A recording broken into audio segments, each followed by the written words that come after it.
This is Deanna from Stitches Quilting, and I am working on my Cozy Christmas stocking block.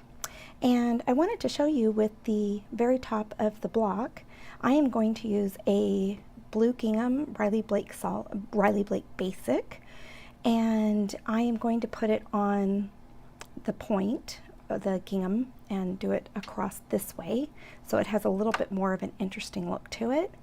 And then in addition to that, we are actually going to stitch this little rickrack onto inside with the Pellon. So I'm going to use a little bit of the applique glue, and I am going to just glue this little tiny bit of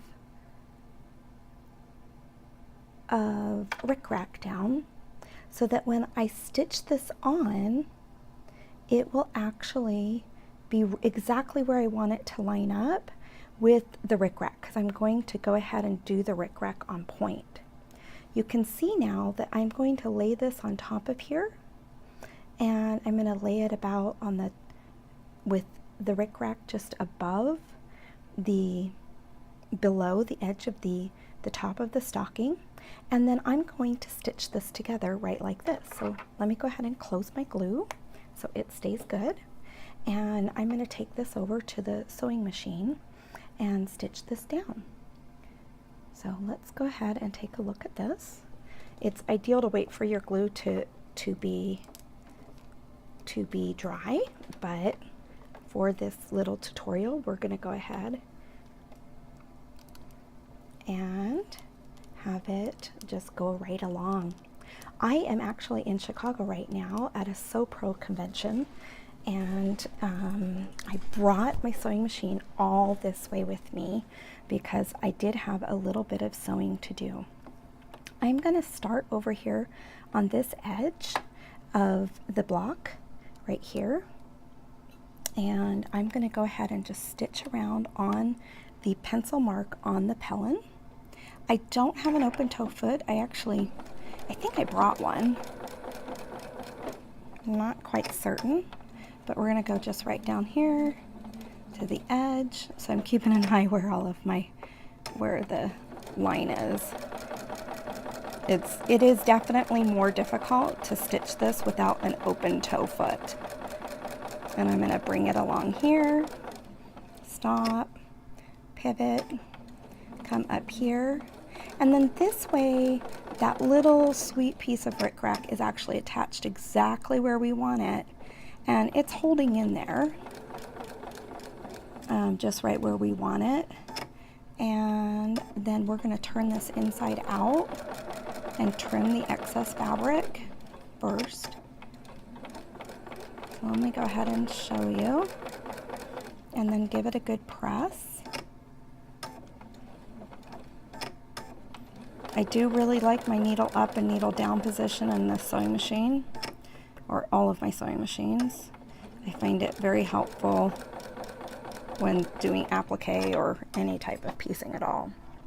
Okay, so we now have this. I am going to, first of all, I'm going to trim off the excess fabric around this. I left some excess on there because I really wanted, let me go ahead and push my machine a little bit further away for you guys. I really wanted to be able to see that I had the gingham print actually on point. So I'm going to trim this down. When you are trimming this, you also, for your points, you're going to want to give it just a little bit of a snip off there and a snip off on these corners so that your points look really nice and you can get a nice pointy stocking, top of your stocking. And give it just a little square right there. We are now, I'm going to use a smaller pair of scissors, and I'm going to just snip this. And now we're going to go ahead and turn this inside out. Might want to just make that a little bit bigger, we'll see. And let's go ahead and give this a little inside out here. And my glue is not holding that just exactly where I want it right now, but I definitely have the stitches exactly where I want it. The glue, it's going to be still tacky there, so it will dry nicely. But let's give this a good turn. And then I'm going to use my point-to-point turner tool.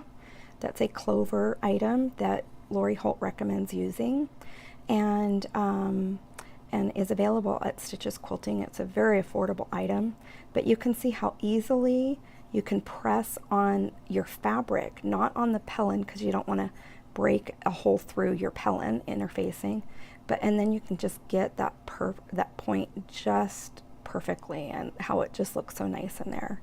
You can also make it so that your interfacing is not going to show around the corners either.